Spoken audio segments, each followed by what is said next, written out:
Welcome to another episode of Let Me Reach. Today, I'm going to be talking about feminism, 2025 version of feminism. With everybody having a microphone and nobody really critically thinking for themselves, the definitions are literally everywhere. I guess it's basically depending on who you've heard talk about feminist, and then you just take that approach or that definition and apply it to what feminist is. I'm here to tell you that words have changed drastically. I used to consider myself a feminist. I used to consider myself woke. And then definitions are twisted. And it's like, I'm not that. Let's talk about it. And before I get started, as always, this is just my perspective. I'm subject to be wrong, but I'll be damn, I'm subject to be right as well. Now, the reason why I could say that is because if you ask me why I think certain things, I have supporting arguments that kind of support my claim. A lot of people don't. You ask them why? They can't give you a straight answer. Why? Because they didn't form the answer in the first place. I'll tell you exactly why I think certain things right after this intro. Only one. Yeah. What does feminism mean to you personally? So like I said, I used to be a feminist as well. Back when it was very simple, they wanted respect, equality, and equal opportunity. If you're doing the same job as a man, you should get equal pay. You should have equal respect. You shouldn't be walking in the environment and getting less respect because you're a woman. That was back when I was a feminist because, again, I love women and I respect women so much, and you deserve that.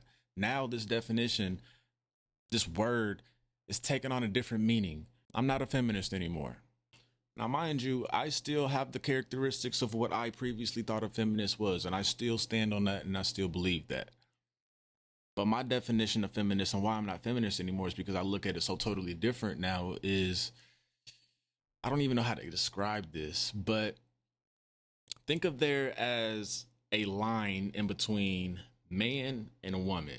The closer you are to this line, you truly believe that you can damn near whoop the man's ass, if that makes sense. So there's different tiers of feminists. There's this bottom tier, which is further away and is closer to pure woman. And they truly believe that, yes, it's probably the same definition of what I just gave, the feminist that I truly believe in. But like I said, the closer you get to that equal bar, the closer you get to disrespecting men, demeaning men, just, you know what I mean. You really, truly think that you could probably beat some ass. And I don't want to be nowhere near any girl or any woman that is close to that line. I'm not doing it. And while I'm on this topic, just understand, as a man, if you're close to that line too, that means you're very, very emotional and you can't control your emotions either. That bar is set for a reason.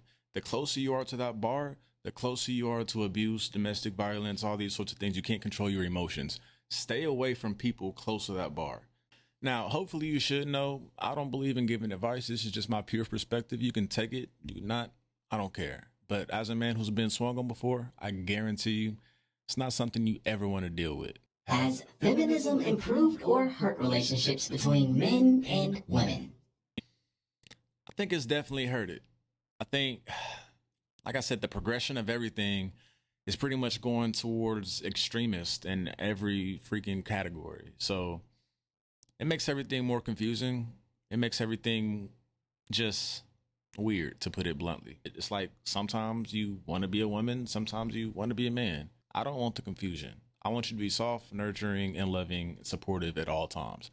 I don't want no hard shit when I need some supportive shit. Do men feel valued in today's dating scene? Hell no.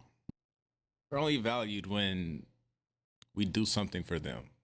A lot of times we don't get nothing out of it. Now I know some women, it's like, oh, you're getting ass out of it. We can go get that shit anywhere. When you hit a certain age, that shit is not important. You actually want some real stuff, some stuff of substance. So if you think you can just give tail and think that's enough, well, you'll just be treated like tail. You won't be treated like a wife. And smart men will definitely place you in a category based on how you act. They'll value you until you show that you don't value them. So if you want something, you better value it. Is going 50-50 in relationships realistic or harmful? So my personal perspective on 50-50, If I get a woman who can fill me up to 100% and I take care of all bills, all finances, that's what I'd rather anyways. That's what I prefer. I want my woman to just be woman, just take care of the family, take care of kids, just be supportive, support me, fill my cup up to where you don't got to do a damn thing. That's my queen. At least that's how it should be, right? Is it realistic? Sure, if you get the right woman. But to be honest, I see the whole debate as harmful. Because who cares about 60, 40, 50, 50, 100, 100? Who cares? Just have a teammate who's going to be there, show up every single day, give effort, love you, support you. All these number shit, who gives a damn? I think it's harmful because at the end of the day, if you get somebody who's truly in your corner, numbers don't matter. And I'll be damned if I sit up here and count dollar for dollar. Oh, I did this. You need to do this. That shit would be exhausting. And I truly don't think real men, men who actually can go out and get it and achieve things and have critical thinking skills, and they're not worried about 50-50 because they know that they can attain things. And the opposite, well, they worry about that. So don't get it confused. Real men don't want to go 50-50 with you. They just want you to fully show up. Are traditional gender roles outdated or still needed? I think gender roles are just overrated. It's a talking point. We're so talented nowadays, or we're so multifaceted nowadays to where we can really do anything and everything. You have an independent woman, you have an independent man. Things are just easier if you just continue doing what you're doing, just jointly instead of independently. Maybe you do this one day and you do this the other day or whatever. I do think that there are things that a true man, should not allow his woman to do. Changing a tire, changing her oil, fixing something broken in the house, cutting the grass, taking out the trash. Like, there's certain things as a man that you're not supposed to let your queen do. Pump the gas while you're in the freaking passenger seat. You know how many times I see that nowadays? It's crazy. Does modern feminism leave men behind? Without question. The more you don't need a man, the more you are the man. Is vulnerability still respected in men? Or is masculinity being reshaped too far? To the right woman, you can be vulnerable. To the wrong woman, she's going to throw that shit in your face, unfortunately. Now, if you get a woman that throws shit in your face every single time, get you a new one. That one's broken. She's a man. Probably not literally, but figuratively.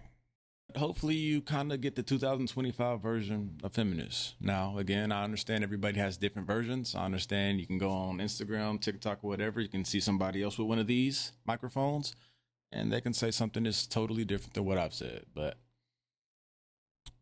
I think I have a plausible reason as to why I said what I said today. If you don't think so, tell me why. Let me know where I'm wrong, how I'm wrong, and we'll talk about it. But like, share, subscribe. See you guys next time. It's always fun. Oh, and remember, stay away from that lawn. It's bad for you. Only one. Only one. Yeah.